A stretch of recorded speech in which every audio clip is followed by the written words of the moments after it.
ETF index mutual funds నేర్చుకుని stock మార్కెట్లో రాణించాలనుకుంటున్నారా? వెంటనే ఈ నెంబర్కి కాల్ చేయండి.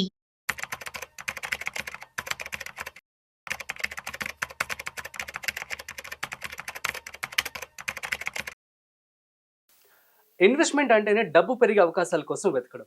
కానీ డబ్బు పెరగడం కంటే కూడాను మన ఆరోగ్యం, అదేవిధంగా మన ఫ్యామిలీ యొక్క భద్రత కూడా చాలా ఇంపార్టెంట్. సో అవన్నీ బాగుంటేనే మనం ఆ యొక్క ఫ్రూట్స్ని ఎంజాయ్ చేయగలం కదా. సో మరి ఇటువంటి ఇన్వెస్ట్మెంట్ చేసే ముందు మీరు తీసుకోవాల్సినటువంటి టర్మ్, అదేవిధంగా హెల్త్ ఇన్సూరెన్స్ గురించి మనం ఇవాళ తెలుసుకోబోతున్నాం. అవి అసలు ఎంత ఇంపార్టెంట్, ఇన్వెస్ట్మెంట్ చేసే ముందు హెల్త్ అండ్ టర్మ్ ఇన్సూరెన్స్ యొక్క ఇంపార్టెన్స్ ఏంటి వాళ్ళు మనతో చెప్పడానికి so QPFP, so qualified personal finance professional mister Sairam ఉన్నారు. వారి మాటలోనే మరింత సమాచారం అడిగి తెలుసుకుందాం. Hi, hello, namaste, welcome to Suman TV. నేను మీ Rajiv Pasupuleti. So let's start. Hi sir, namaste. Namaste Raju garu, ఎలా ఉన్నారు? ఫైన్.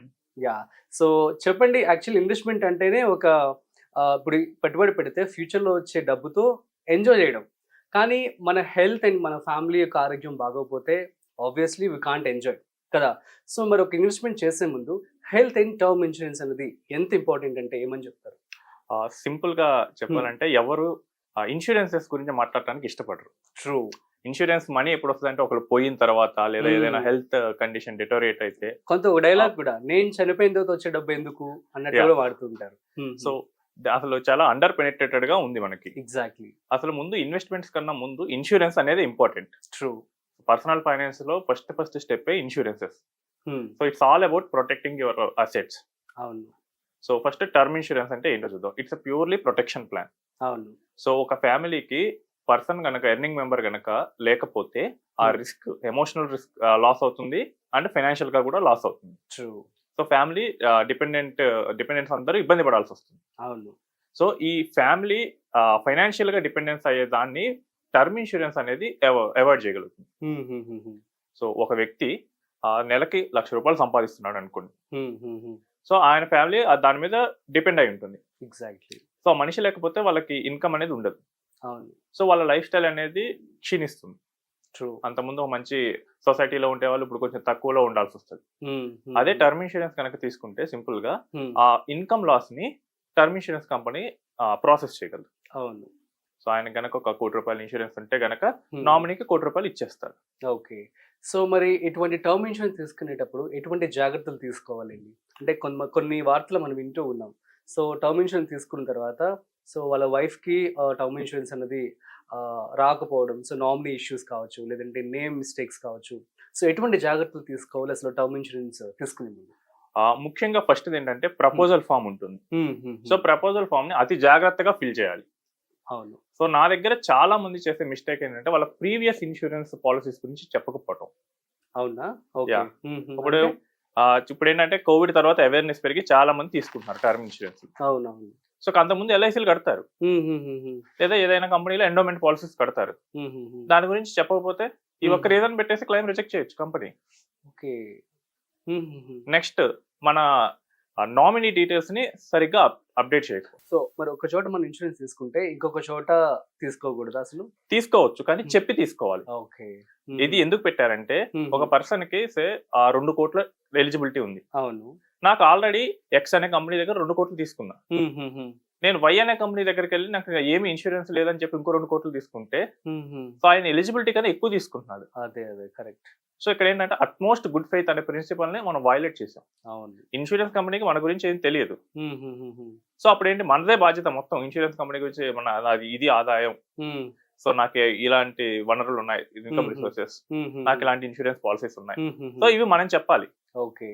సో పాలసీ ఇష్యూ చేసేటప్పుడు వాళ్ళు ఒకవేళ పట్టించుకోకపోయినా క్లైమ్ ప్రాసెసింగ్ అప్పుడు ఇలాంటి అన్ని చెక్ చేస్తారు. ఓకే. వాళ్ళకి ఇన్సూరెన్స్ బ్యూరో దగ్గర వాళ్ళకి బ్యాక్ ఎండ్ డేటాబేస్ లో అన్ని తెలుస్తాయి. అవును. హెల్త్ ఇష్యూస్ ఏంటంటే వాళ్ళు జనరల్ గా మనకి టెస్ట్లు కండక్ట్ చేస్తారు. ఓకే. అవి ఏంటంటే కామన్ గా వచ్చే ఇష్యూస్ కి కండక్ట్ చేసేది.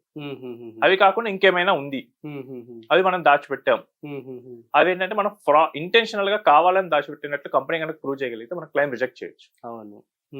సో ఇంటెన్షనల్ గా కాదు, పొరపాటు అనుకుంటే కనుక మనకి ఫస్ట్ 3 years మొరటోరియం పీరియడ్ ఉంటుంది. ఓకే. టర్మ్ ఇన్సూరెన్స్ అది దాటేస్తే కనుక కంపెనీ ఏం చేయలేదు. ఓకే. అవునా? సో ఫస్ట్ 3 years వరకు జాగ్రత్తగా ఉంటే ఒకవేళ రిస్క్ జరిగితే, రిస్క్ అనేది ఎప్పుడు జరిగితే తెలియదు. అవును. సో ఇందాక నేను ఇక్కడ స్టూడియోకి వచ్చేటప్పుడు సో నా పక్కన ఒక బైక్ వెళ్తుంది. సో ట్రాఫిక్ సిగ్నల్ దగ్గర ఆగింది. So once all of sudden start అవగానే పక్కనే ఉన్న చెట్టు కొమ్మ వచ్చి ఊడిపడింది. బా అయ్యో. బట్ అన్ఫార్చునేట్లీ ఏం కాలేదు. బట్ ఒకవేళ ఆయన ఉన్నప్పుడే పడి ఉంటే, అవును కదా. సో ఎప్పుడు ఏం జరుగుతుందో తెలియదు కాబట్టి మనం ఎప్పుడు మన గురించి మంచి ఇన్ఫర్మేషన్ మొత్తం అట్మోస్ట్ గుడ్ ఫెయిత్ ఇచ్చేయాలి. ఓకే, అది మెయిన్ అంటారు. ఇంకోటి నామినీస్ దగ్గర కూడా నేను ఇబ్బంది చూస్తున్నాను. అవునా? సో పెళ్లి కాని వాళ్ళు ఏం చేస్తారంటే నామినీగా ఫాదర్ మదర్ ని పెట్టేస్తారు. సో ఒక కేసు ఏం వచ్చిందంటే నామినీగా వాళ్ళు పెళ్లి కాకముందే టర్మ్ ఇన్సూరెన్స్ 2010లో తీసుకున్నారు. వాళ్ళ ఫాదర్ ని పెట్టారు. సో మొన్న 2024లో ఆయన ఎక్స్పైర్ అయ్యారు. అయ్యో. తీరా ఏంటంటే కోవిడ్ లో వాళ్ళ ఫాదర్ కూడా ఎక్స్పైర్ అయ్యారు. అయ్యో. ఇప్పుడు నామినీ ఎవరు? వాళ్ళ ఫాదర్ లేరు. ఇప్పుడు ఏంటి, లీగల్ హెయిర్ సర్టిఫికేట్ ఇవన్నీ తీసుకొచ్చి కోర్టు నుంచి ప్రూవ్ చేసి, పెద్ద అమౌంట్ కాబట్టి ఇన్సూరెన్స్ కంపెనీ కొంచెం ఎక్కువ చెక్స్ చేస్తారు.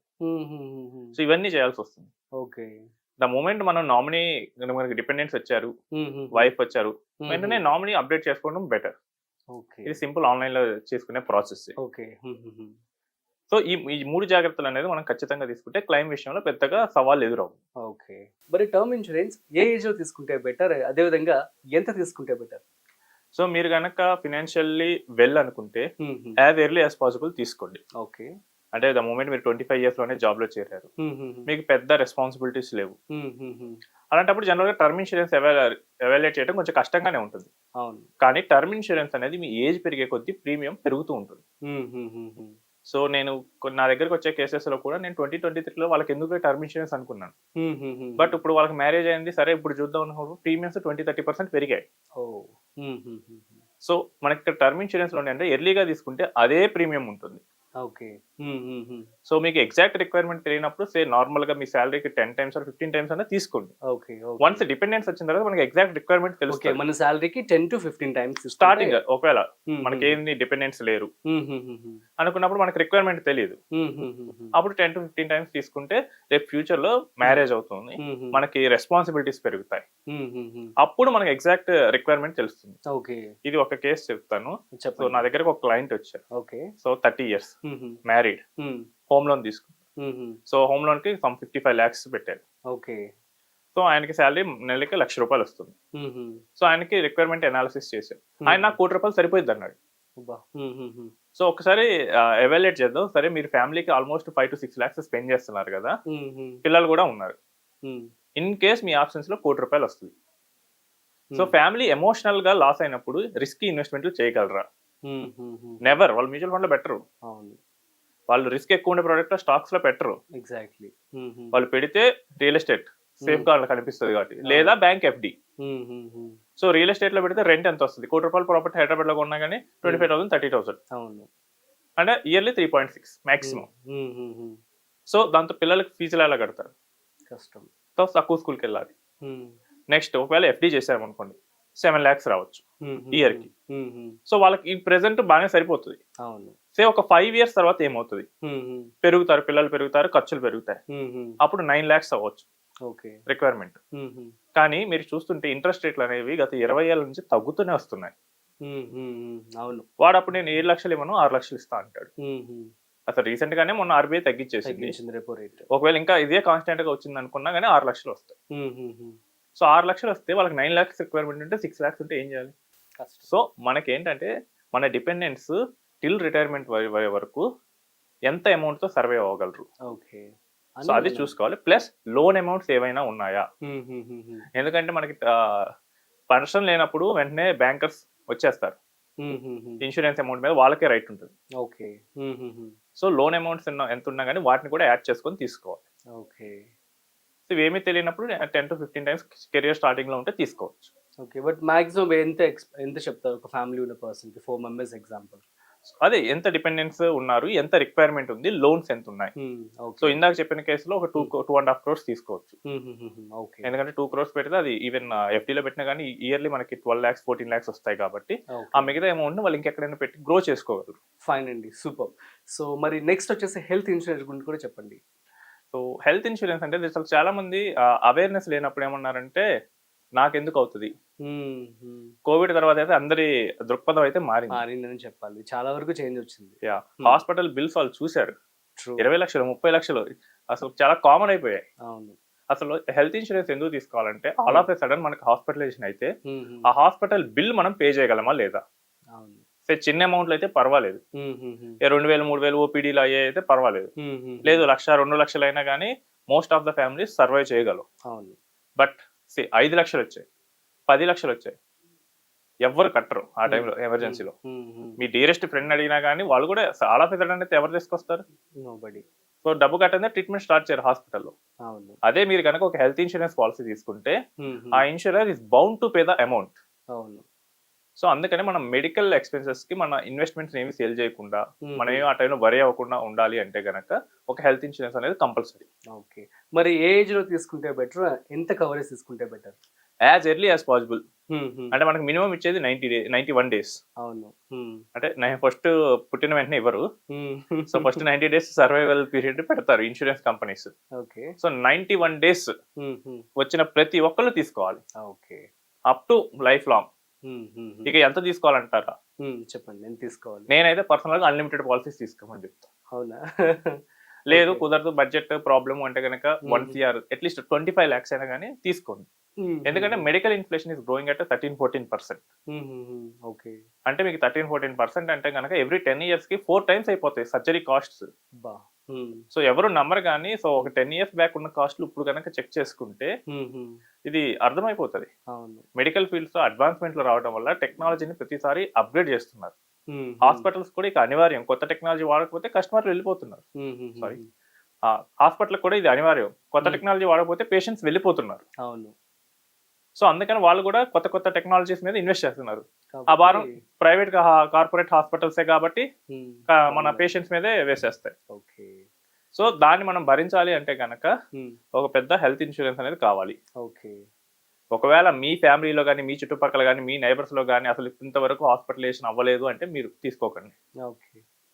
ఒకవేళ అయ్యారు అన్న ఒక చిన్న ఇన్సిడెంట్ ఉన్నా కానీ మీరు తీసేసుకోండి. సో మరి హెల్త్ ఇన్సూరెన్స్ తీసుకునే ముందు ఏ ఫ్యాక్టర్స్ మనం చూస్ చేసుకోవాల్సి ఉంటుంది? సో ఈ రోజుల్లో మోస్ట్ ఆఫ్ ద కంపెనీస్ అన్ని కామన్ గా రూమ్ రెంట్ లిమిట్ లేకుండానే పాలసీస్ ఇస్తున్నాయి, ఐసీయూ కూడా లిమిట్ లేకుండానే పాలసీస్ ఇస్తున్నాయి. కానీ కొన్ని చిన్న డిఫరెన్సెస్ అయితే ఉన్నాయి. మీరు ఎక్కువ బోనస్ వచ్చే పాలసీని తీసుకోండి. ఓకే. అంటే మీరు రెన్యూ చేసేటప్పుడు కంపెనీస్ బోనస్ ఇస్తాయి. అది ఎంత ఎక్కువ ఉంటే అంత బెటర్. ఎంత చెప్పినా గానీ మనం ఇన్సూరెన్స్ మీద వాళ్ళ బడ్జెట్ మీద చూస్తారు కస్టమర్స్. సో బడ్జెట్ లోబడే 10 లక్షలు చాలు 15 లక్షలు చాలు అనుకుంటారు. అవును. సో అప్పుడు ఇంకా మనం చేయగలిగింది ఏంటంటే బోనస్ ఎక్కువ వచ్చింది. అప్పుడు ఏదో ఒక రోజు ఇప్పుడు కాకుండా 10 ఏళ్ళ తర్వాత కానీ అయింది అనుకోండి, జనరల్ గా అయ్యేంత వరకు కవరేజ్ అయితే పెంచరు. అవును. సో ఇది మనకున్న జాడ్యం. సో పెంచకపోయినప్పుడు రెన్యువల్ బోనస్ కనుక ఉందనుకోండి, అదైనా కాపాడుద్ది ఫ్యామిలీని. అవును. సో ఈ రోజుల్లో బోనస్ రిస్ట్రిక్షన్ లేకుండా వచ్చే పాలసీస్ కూడా ఉన్నాయి. అవును. సో ఎక్కువ బోనస్ వచ్చే పాలసీని తీసుకోండి. నెక్స్ట్ మోడర్న్ ట్రీట్మెంట్స్ మీద లిమిట్ లేని పాలసీస్ తీసుకోండి. ఓకే. అంటే సబ్ లిమిట్స్ పెడతారు మోడర్న్ ట్రీట్మెంట్స్ కి అయితే up to this much. Okay. అలాంటి లిమిట్స్ లేని పాలసీస్ తీసుకోండి. Okay. And pre hospitalization, post hospitalization, ఇవేంటంటే ఎంత ఎక్కువ ఉంటే అంత ఎక్కువ ఉండే పాలసీస్ తీసుకోండి. జనరల్ గా ప్రీ హాస్పిటలైజేషన్ ఒక 3 months, పోస్ట్ హాస్పిటలైజేషన్ ఒక 6 months ఉండే పాలసీస్ తీసుకోండి. And cost of consumables cover అయ్యే తీసుకోండి. అంటే మనకి గ్లౌస్, మాస్క్స్ ఇవన్నీ జనరల్ గా పాలసీ కవర్ అవ్వవు. మనం సపరేట్ యాడ్ ఆన్ తీసుకోవాలి. సో ఏదో ఆ యాడ్ ఆన్ అవైలబుల్ ఉందా లేదా బై ఇన్బుల్ట్ ఉందా, దీన్ని ఒకసారి చెక్ చేసుకొని తీసుకోండి. సర్జరీ ఐటమ్స్ అనుకుంటా కదా, ఇవి బై డిఫాల్ట్ IRDA నామ్స్ ప్రకారం కవర్ అవ్వవు. సో ఏదైనా కంపెనీ కొత్త పాలసీలో పెట్టడం కానీ మీరు యాడ్ ఆన్ గా సెలెక్ట్ చేసుకోవడం కానీ అది మీరు చూసుకోవాల్సి వస్తుంది. ఓకే.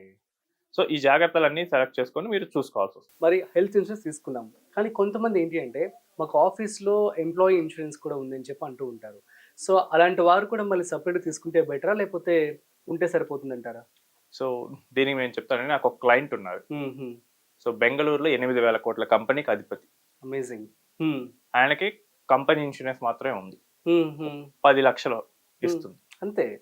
ఏది 8,000 crores ఉన్న కంపెనీ అంతే కదండి. ఈవెన్ మీరు TCS పెద్ద పెద్ద కంపెనీస్ వెళ్ళినా, అమెజాన్ వెళ్ళినా కానీ వాళ్ళు ఏమి ఎక్కువ ఏమి ఇవ్వరు. సో ఆయనకి హార్ట్ బైపాస్ సర్జరీ చేయాల్సి వచ్చింది. బిల్ ఒక 25 lakhs అయింది. ఆయన అప్పటి వరకు ప్రైవేట్ గా ఇన్సూరెన్స్ తీసుకోలేదు, కంపెనీ ఇన్సూరెన్స్ ఉంది కదా అనే ఆలోచనలో ఉన్నాడు. సో బీయింగ్ ఏ బాస్ అయినా కానీ కంపెనీ నుంచి 10 లక్షలు వచ్చాయి. ఆయనకి క్యాపబిలిటీ ఉంది కాబట్టి మిగిలిన పెట్టేసుకోగలడు. బట్ నార్మల్ వాళ్ళ పరిస్థితి ఏంటి? మనమేనా కంపెనీ బాసులకే అంత గతి ఉండదు ఆ టైంలో, ఒకవేళ ఆల్ ఆఫ్ ఎ సడన్ వచ్చేసినప్పుడు. ఓకే. సో మనది కంపెనీ కాదు, కంపెనీ మెర్సీ మీద మనకి ఇన్సూరెన్స్ ఇస్తుంది, రేపు తీసేస్తే.